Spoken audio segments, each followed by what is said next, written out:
what their next step is really. Yeah. Whether if it's in business and Yeah. try to hit all three: mental.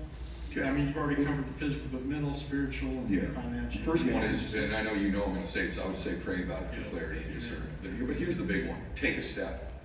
Mess up. Make mistakes. Be willing to look bad. Here's your biggest thing. When you get to heaven someday, and if you get there, I think they introduce you to the person you were born to be. It's just a hallucination. You know, we all just want well done, good and faithful servant. But what if when you get there, they introduce you to the you could have been? The Lord goes, this is who I made you. I want you to meet him. Well, when I get there, I want to be identical twins. I'm chasing that guy, right? But you could get there, and I want to chase you and go, hey man, I've been chasing you all my life. And then I want that guy to look back at me and go, I watched you, man. And by the way, you got knocked down there, you almost quit there, you made a huge mistake over there. That one was totally out of character. But you know what? You kept getting up. Even when you didn't know the next step, you took one. You kept getting up. You kept getting up. To me, that's heaven. Hell is you get there and you're complete strangers. And the woman you could have been or the man you could have been looks back at you and goes, I don't know you. And you got up that one time, you got up again, but at some point you stopped getting up. Why? And I think if we're honest, if when we get there, and by the way, that's hell. Living forever, never knowing who you could have been. And when you get there and you go, well, what happened? I think if we were honest, at least me, if I get there and I'm not that man, like, why did you stop getting up? I would say I was afraid. I was afraid I wasn't good enough. I wasn't smart enough. I was afraid people would talk about me. I was afraid I'd embarrass myself. Fear. That's the killer. I used to own a race team, and Carl Edwards was our NASCAR driver. And I asked Carl about driving. I said, hey man, what's the hardest part of driving? And he goes, I can tell you easily what it is, when there's an accident in front of you. Because he goes, we're taught, bro, to drive right through the smoke. I'm doing 150 miles an hour through the smoke, and I don't know if on the other side of that smoke, there's a stalled car I'm going head on to and my life's over. You just have to drive through the smoke, not knowing what's on the other side. That's the hardest part of driving. And by the way, while you're driving, do not look at the wall, because if you look at the wall, even though you're not doing it, you drift towards the wall. And I think that step is, you have to be willing to drive through the smoke when you don't know what the step is, to take one. Not knowing what's on the other side. And don't look at what you're afraid of, because if you do, you will drift towards it and hit it. That would be my 2 steps, because otherwise I don't know what to tell you, and I would say pray about it. But you gotta get in motion. You can't drive a parked car. You gotta get in motion, you gotta make mistakes, you gotta course correct. Here's the thing, people ask me, what's everyone on your show have in common? Everyone's screwed up. Everyone's lost. Some people are better at faking that they have it together. And once you know that, once you've met the most famous people in the world, and I have, and I do, and I love them, they're just people screwed up, trying to get through this life, trying to figure it out. But what they have that you don't is the ability to take action when they don't know. And you're waiting to have all the answers. And the life test doesn't work that way. The life test does not work that way. You have to take steps that you are not ready for, not prepared for. You can do everything you want to be prepared, and eventually you just have to drive through the smoke. In my opinion. Simple.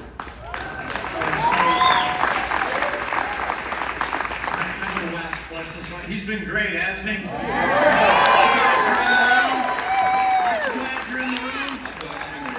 Thank you for having me here. It's been great, by the way. By the way, you're just behind the scenes. Just want to tell you, my sisters who run my business, your family, your team's wonderful, and you've treated me great. And you could feel your spirit in the room here too. This is wonderful. You're all quiet.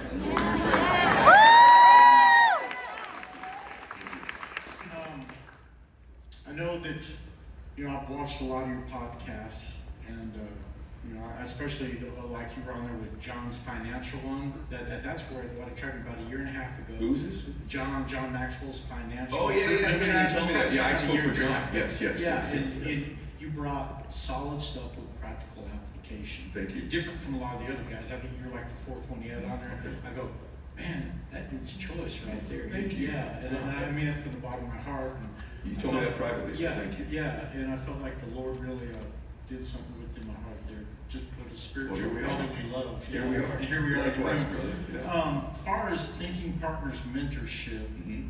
could you talk about a little bit of, we've got, Yeah. 2 minutes left, brother. Yeah. Could you talk about the importance of that, you know, and how catalyst that's been in your life?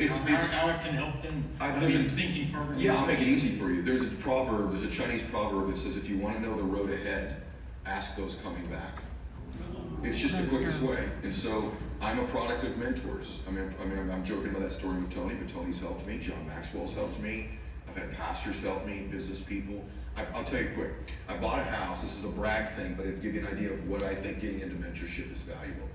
I was a very young man. I wanted to join this club called the Madison Club. It's in La Quinta, California. The reason I wanted to join there's only 200 members, and it's the most successful people in the world. So Tom Brady's there, Sylvester Stallone, Phil Knight from Nike, Tim Cook from Apple, the Kardashians, in different industries, late night talk show hosts, Adele, CEOs. It's an incredible place. And I was about 30 years old, by far not ready to be in there financially by any means. And I finagled, you have to buy dirt in there to be in there. I finagled my way in. Like, I won't tell you the story because we don't have the time, but I made a deal with a wonderful man to get in there where I couldn't really swing it. And I don't think you should ever do anything you can't swing at all, but I do think stretching is okay. And so I stretched, and I now became one of those 200 members. And then when they found out I knew about the brain and life strategy, now I'm the go-to member that these people are coming to. But what would happen is I'd be in a golf cart with the guy who runs Nike. I'd be at dinner with the guy that runs Apple. I'd be playing golf with a guy that's won 7 Super Bowls, and what's his mindset like? And then he's asking me stuff at some point. And so all of that mentoring made me me. And if you take me out of it, I'm not saying you have to be there, but you take me out, none of their information. Who am I without Tony Robbins, without my pastors, without my Wayne Dyer, without my Madison Club? I'm probably just a guy. A very nice, talented guy. But the mentorship, I got all these people on these different roads. Hey, you're coming back. Sly, what did you do when you made money? How do you build your body? How'd you build your bag? Hey, Tony, you built a big personal development thing. How do you do that? Hey, Tom, you're great under pressure. How do you do that? Phil, how do you run a big old company like this? Where do you come up with your marketing and your low? Can you imagine what that did for me? So if on some scale, you can have people speed up time frames. And then the last thing I'll tell you, the reason I think mentorship, I've never said this till right now, AI is going to change the world. And if you're not in a group of people that are your own virtual, real world AI, where you can plug into the algorithm of multiple brains at the same time, what I find out in these mentoring groups too, it's not always just a mentor, like you. It's who you meet in the groups. Yes, it's the power of the associations that you meet a lifelong friend who's like-minded and thinks like you. And like for me, I wanted to produce a life of financial success, but with bliss and joy. I knew so many millionaires that were miserable. And by the way, at that place, I also learned what I didn't want to be. Rich men who were condescending to servers or rude to people. I don't want to be anything like these folks. They don't make eye contact when they order their food. You know those people, like, they don't say thank you. I don't want any of that. So I learned a lot of what I didn't want too. So I think if you want to know the road ahead, ask the people on the way back. It's really quick. It's not that difficult.